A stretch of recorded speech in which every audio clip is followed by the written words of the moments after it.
Well, it's my pleasure to introduce this Vega Masterclass in Science. Now, you know it's pretty difficult to get a job nowadays, so if you were one applicant in 13,000, you wouldn't rate your chances very highly. But someone has to win, and the person who's going to win is going to be a very special person. And the person who won to be our first British astronaut is Helen Sharman. Helen trained and did her undergraduate degree in chemistry, and then worked for 5 years in British industry as a scientist. She then went for 18 months to train at the Yuri Gagarin Center for Cosmonauts in Moscow. And in 1991, she flew 200 times round the Earth in 8 days. And she came down safely. Since that time, she's been lecturing and proposing the pleasures and excitements of science to audiences like yourselves. And it's with great interest that I look forward to her presentation in this masterclass on the science of space. Can I introduce Helen Sharman? Thank you. Well, I'd like to say hello to you all and welcome. Have you ever wondered, really, what it would be like to travel into space? You know, to do things you can't do on Earth, to float about and feel weightless? Well, look at this. This is Sergei, one of the people who I flew into space with. If you put your arms out in front of you, your body moves backwards a bit. But somersaults are easier, and with ropes running along the sides of the station, you can twist yourself around. Eating can be quite fun. When all the food was contained, this packet has got some bread inside it. It was already made out into small portions, so we didn't have to cut it and make crumbs. If I just squeeze out a bit of bread. So how do you manage to float about like that? I mean, I don't feel weightless now, do you? I mean, on Earth, we feel gravity.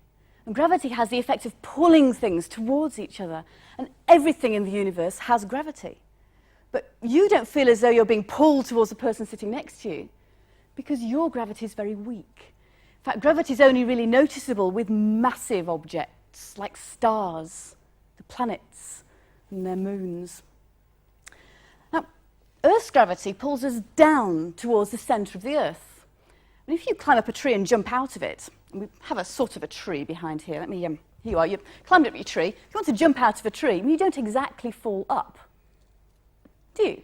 Of course you don't. It's the combination of gravity and the mass of your body that gives you weight. So if as you were up the tree and you jumped, if just as you jumped, gravity stopped, you'd have no weight. You'd never actually hit the ground. So is there a place somewhere in the universe where there is no gravity? Is there a place so far away from anything else, any other galaxy, any black hole, anything, so that you really feel no pull of gravity from it? I don't think so. And in that case, you can never be truly weightless. But you can feel weightless. I mean, what happens if you were millions of kilometers away from anything except for 2 identical planets, and you were bang in the middle of the 2 of them? Then gravity from one planet will pull you towards it, and you'd have weight in that direction. And gravity from the other planet would pull you towards it, and you'd have weight in that direction as well. And because you were in the middle of 2 identical planets, you'd have weight and equal weight in opposite directions. So in the middle, you would feel weightless. But that doesn't happen to astronauts. Astronauts are mostly very close to the Earth's surface. It's true that gravity is less the further away you are from Earth, but astronauts are so close that actually gravity is very, very strong and much stronger than from anything else. So how do astronauts feel weightless? Well, let's go back to our tree again. You've climbed up your tree and you feel like just jumping out. So you step off very gently because it's rather taller than any other tree you've been off, and you just put one foot out and off you go. And you end up a little bit further in front of the tree from where you started, but not much. So you climb back up the tree again, and there you are, sitting up the tree, quite happy, but you're feeling brave now, so instead of just stepping off, you're going to jump forward as you climb off that tree, and off you go. So you end up a little bit further in front of the tree on the ground, right? Anyway, you're fed up of jumping now, so you climb up the tree and you mind your own business, doing whatever you like doing up trees. I used to like reading books, sitting up a tree. And there you are, reading away, and you haven't noticed your friend come down towards the tree and stand very quietly at the bottom of the tree. Boom! And you jump forwards, fast. And of course you end up much further in front of the tree on the ground. And of course the faster you jump, the further forward you're going to end up, which is fine if the ground is flat. But you know that the Earth is not flat. The Earth is round, isn't it? So let's find Britain. Here you go, you're sitting up your tree, and if you jump forward really fast, you might just, if you're really, really clever, manage to jump fast enough to end up in France. Earth's gravity pulling you down towards the centre of the Earth all the time. So you back up your tree again, and you jump forward even faster, and you might end up in India. Back up your tree again. If you jump forward so fast, the Earth's gravity pulls you towards the centre of the Earth, you might end up in Australia. And if now you manage to jump around so fast that as you fell back towards the Earth's centre, the Earth's surface just curved away below you, you'd end up just falling round and round the Earth. Gravity pulling you towards the Earth's centre, but you're just going along so fast that you're falling around it in orbit. And that's how astronauts feel weightless. Gravity is very much there, but they're falling, so they feel weightless. Let me show you a picture. This is a picture of the space station I was in, Space Station Mir, and you can see how close we are to the Earth's surface. And the Earth just about appears to be curved. And as we fall back towards the centre of the Earth's surface curves away below us, and we feel weightless. Now we're doing about 29,000 kilometres an hour to be able to fall round the Earth like this. And to do 29,000 kilometres an hour, well, you can't really do it by jumping out of a tree, can you? I mean, the fastest runners in the world can do about 36 kilometres an hour. In a car, you might do 100 kilometres an hour. An aeroplane might do 800 kilometres an hour. But to do 29,000 kilometres an hour, you're going to need a rocket. So how does a rocket work? Well, let's make one. Got a sort of a rocket here.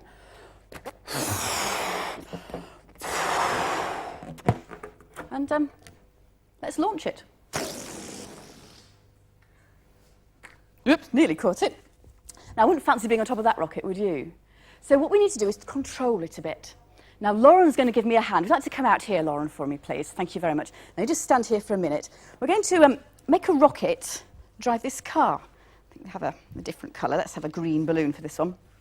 A nice long thin one, just so it's nice and easy to tie onto the car.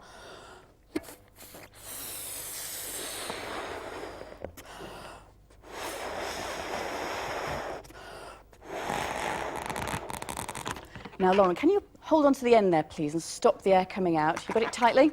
Now, if we lean down, we're going to attach this to the top of the car. Keep hanging on to it. Just some sellotape here. That's it, right. Keep hanging on for a minute. Okay, and when I say let go, you're going to let go of it. You ready? 1, 2, 3, let go.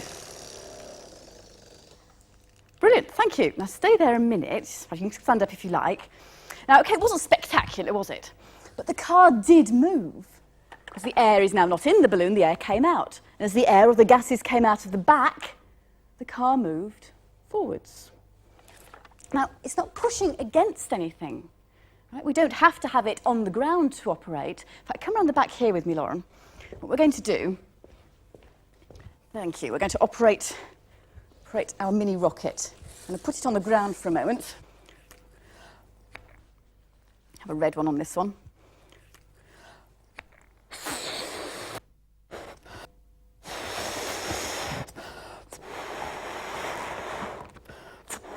Right, could you hang on to that again, please? You did a wonderful job last time.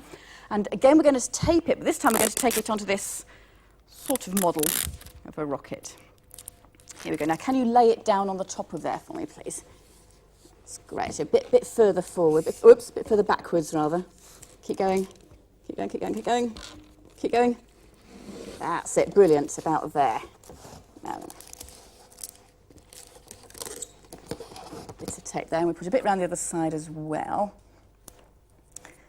So you can see that when this goes off, the gases are going to be coming out of the balloon just as they did before, but it doesn't have to push against anything on the ground to make it go. Right, keep hanging on, Lauren. What we're going to do is pick up this a little bit. You come up with me. Right, you ready? Kneel down a little bit so we can get it going. Right, ready? 1, 2, 3, let go. Whoa, well, it did go up a little bit, didn't it, eh? So thank you very much. Thank you, Lauren. I think I'll give her a clap, actually. She did well there. Thank you. So the gases coming out of the back of the rocket made the rocket go forwards. Now, a balloon, you could see, didn't really work very well, even with quite a light paper rocket like that. So we're going to need more than just a lot of balloons to make a rocket go into space. But the idea is exactly the same. What we need is something that produces a lot of gas quickly to come out of the back of that rocket. But we can produce gas in a number of different ways. I've got one way here that I want to show you. Just put a screen in front of you, or between you and the gas that's going to be produced. Now, inside this bottle here, I've got some sodium bicarbonate. All I'm going to do, with the aid of this funnel here, is add a bit of vinegar. Pour the vinegar in there. You see the gas already starting to be made. If I pop the cork in, there's enough gas coming out of that. So it actually makes the cork come out of the top of the bottle. And the gas in here from the sodium bicarbonate and the vinegar mixture is carbon dioxide. And you can see that gas still being made there and pouring out, which is great. But it's still not quite enough, fast enough for a rocket. Scientists have done a lot of work on rocket propellants and the kind of things that would be adequate to make a rocket go into space. This is a picture of my rocket. We're sitting right at the top in that white part on the top of the rocket. Most of the rocket is just engines and fuel, and our fuel is kerosene, very similar to the kind of fuel that you use in aeroplanes. We burn up our fuel with oxygen, and because we're burning the fuel, a lot of gases are produced. The gases come out of the back of the rocket, and that forces the rocket itself forwards. And so a lot of different work has been done with different types of propellants, different types of fuel. And what you want is a fuel that doesn't weigh very much, but makes a lot of gas quickly without actually exploding. Okay, so we've managed to get ourselves into space, and now we're orbiting the Earth, whizzing around 29,000 kilometers an hour, feeling weightless. You've got air inside your space capsule. You're breathing in the air, and your cells inside your body are using up oxygen from the air to make energy. But you need to have ways, therefore, of making more oxygen.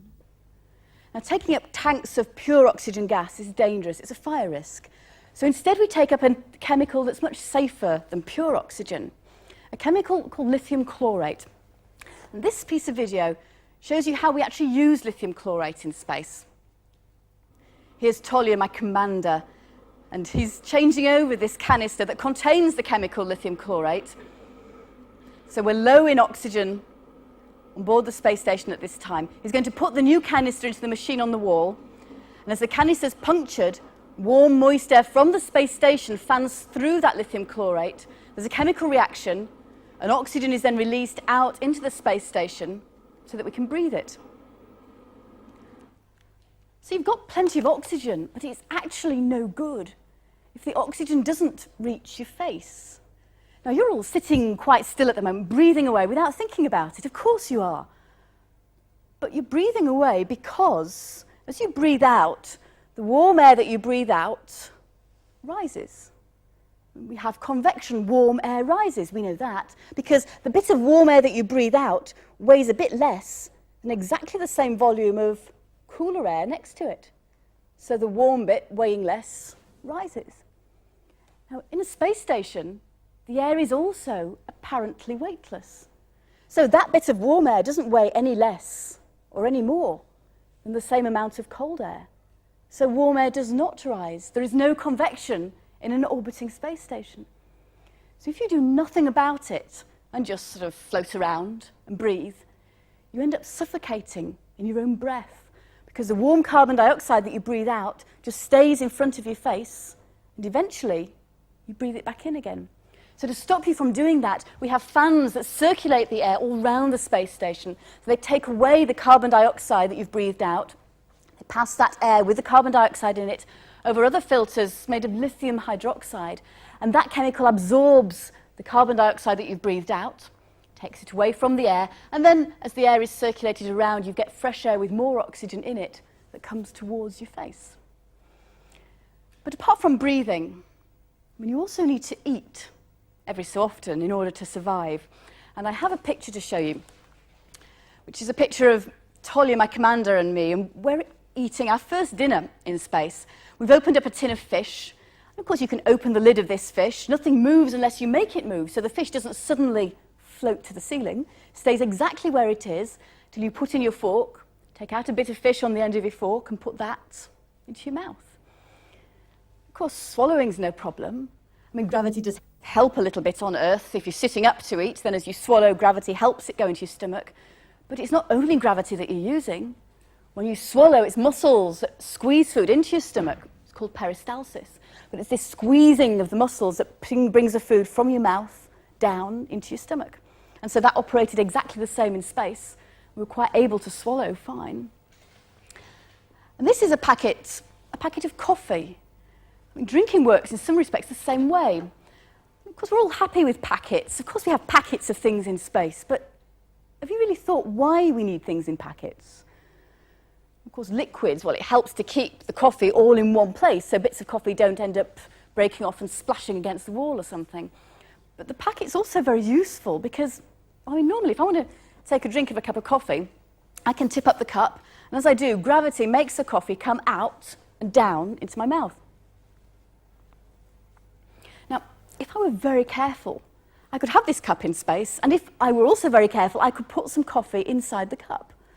And if I were then just to very gently tip up that cup, on the space station, there would be no force to make that coffee come out of the cup. So the cup would end up being upside down, but I couldn't actually drink out of it.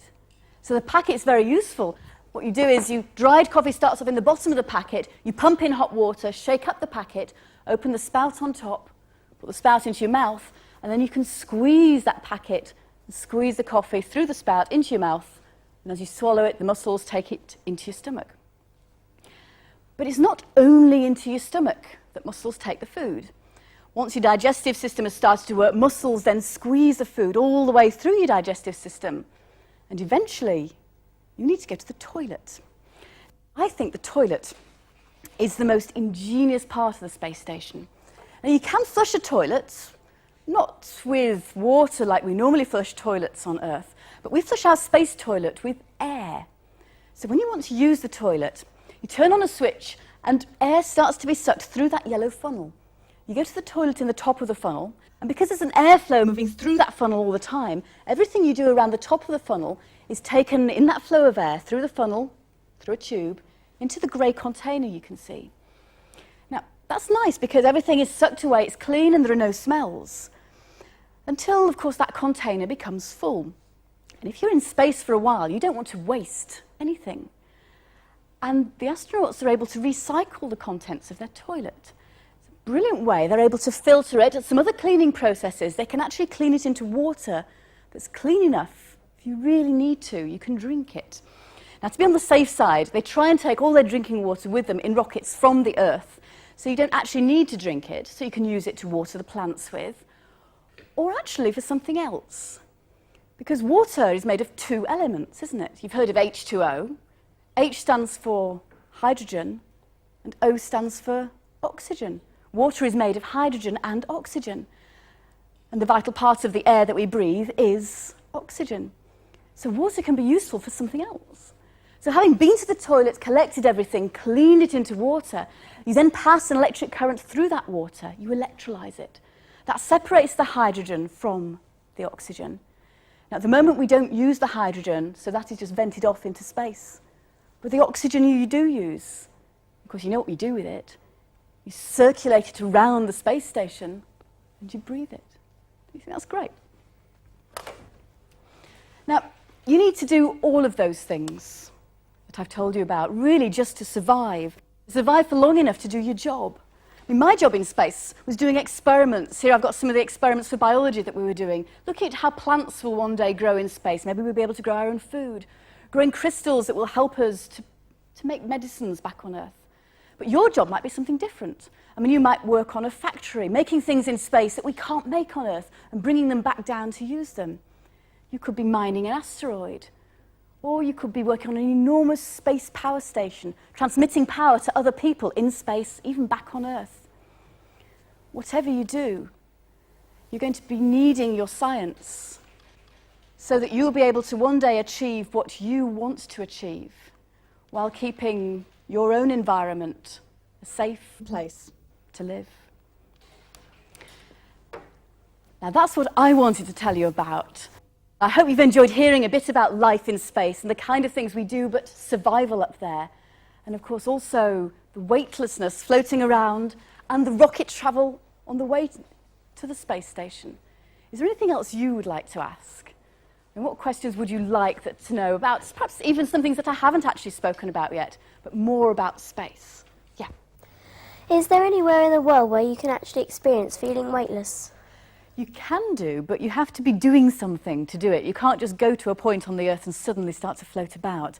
There are special towers that are made so that you can put your experiment inside a box. You go right up to the top of this very, very tall tower and drop the box.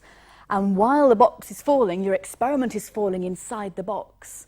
So your experiment, if you like, feels weightless until it hits the ground. Now, you don't want to just drop and hit the ground for yourself, but for people, what you can do is fly inside an aeroplane, and if the aeroplane does a series of loops, they're shaped like parabolas, so it's rather like a humpback bridge. When you reach the top of the bridge and start to fall down the other side, the aeroplane's falling in the sky, you're falling in the aeroplane, so you can feel weightless that way as well. And that's what I did in part of my training. Yes. How does weightlessness affect your bones and the joints? Wow, weightlessness is easy in some respects, because when you first start to feel weightless, I mean, you're just floating around and your body is quite happy, your heart isn't pumping against a force like gravity normally does on Earth. Gravity normally pulls your blood towards your feet. If you feel weightless, there's nothing to pull your blood and other body fluids down towards your feet. And gradually, your body fluids come towards your head, and it feels really uncomfortable. It feels a bit like you've been standing on your head on Earth for about 2 hours. You're fat and puffy. Every cell in your head is crammed full of fluid. And it takes about 2 days for your body to adjust to that. You get rid of this excess fluid in your head, it comes out in your urine, but it's not just water. You know, there's all sorts of minerals that come out in that fluid, and that's how sometimes your bones are affected. Sometimes you lose calcium from your bones, which can weaken them. So what they try and do is to make sure that your diet and exercise is right on board the space station, especially to stop you losing calcium from the bones in your hips and the tops of your legs. We've got a treadmill, and by bashing your foot on the ground on the treadmill all the time, you actually help to strengthen those bones. Yes. Yes. What sort of training did you do before you went up into space?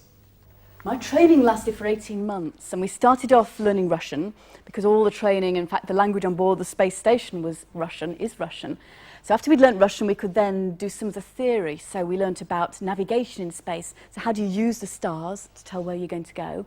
We learnt about the life support systems and the emergency procedures, and then we had to learn about the experiments I was going to do and how to work with my crew, how to actually operate the spacecraft itself. And really, you just go through all of that. It's a combination of classroom work and simulators. And they told us that we had 99 exams to pass before the whole training was over. So there's a lot of homework and a lot of just, learning to do, but it's fun as well at the same time. We had, yes. Are space simulators realistic enough to prepare you for your journey? The simulators are not bad in that when you operate a control, something comes up on the screen in front of you, just as it would do in space, and lights come up on your control panel as they will do in space. But it doesn't really tell you how it's going to feel. I mean, for instance, the launch, you're going to feel some G-forces, and the way to experience that on Earth is in a centrifuge. You sit in a ball at the end of an arm, and as this ball swings faster and faster around the room, you feel heavier and heavier, and that gives you much more of an idea of how heavy you're going to feel during the launch. And because we were accelerating away from the Earth's surface, getting faster and faster, we did feel then heavier and heavier during the launch. About 3.5 G we experienced. So I then felt 3 times as heavy as I do normally. If you multiply your weight by about 3, you get an idea of exactly how heavy you're going to feel. You're launching into space and accelerating away from the Earth's surface with about 3 times gravity. When I went to the Kennedy Space Centre, we saw a rocket being launched and it was really loud. How much noise can you actually hear when it's being launched inside the rocket? Inside the rocket we have, so we've got the rocket and then there's a fairing that protects the rocket from the atmosphere that we're inside. Then there's our capsule, and inside that you're in your spacesuit. And inside your spacesuit you have a helmet with some earpieces so that you can hear mission control talking to you, and so you can also hear your other cosmonauts talking to you. So you're well insulated. So really the noise, apart from anything else, even when you're on the ground before you're actually launched, the noise isn't a huge amount. But once you've left the ground, when all the noise is coming out of the back of the rocket away from you, once you're supersonic, you leave all the noise behind. So it's actually not half as loud as it is for people like you watching a launch. Inside the rocket it's much quieter. Yes? Were you frightened when you were up in space? The training teaches you not to be frightened, and I think you're only really scared of the unknown, aren't you? And if the training's so good, you feel as though there's no unknown left. Therefore, there's nothing to be scared of. There was one moment on board the station, though. It was our first night. We orbited, first of all, for a couple of days on board our spacecraft that was on top of the rocket, and then we docked onto the space station. And the first night on board the station, we had a problem. The emergency signal went off, and it told us that we got low battery power. Now, normally you have solar panels, but they orientate towards the sun, they absorb the solar energy, and then they put the electricity in the batteries, which then stores that electricity for us to use. But the solar panels hadn't been working properly, they hadn't been oriented towards the sunlight, so the batteries weren't topped up. Now, gradually, one by one, the fans that circulated the air around the space station, they switched off. So it was very, very quiet all of a sudden. And then one by one, the lights went out as well, so it was dark. Now, I suppose this was the most worrying time, but even then we knew what we had to do. We could do nothing until we came back round the Earth into the sunlight, and then we pointed the solar panels at the sun properly, absorbed the solar energy, converted that into electricity. Then we fixed the computer that controlled those solar panels. I don't think you're really ever scared. I don't think anybody is.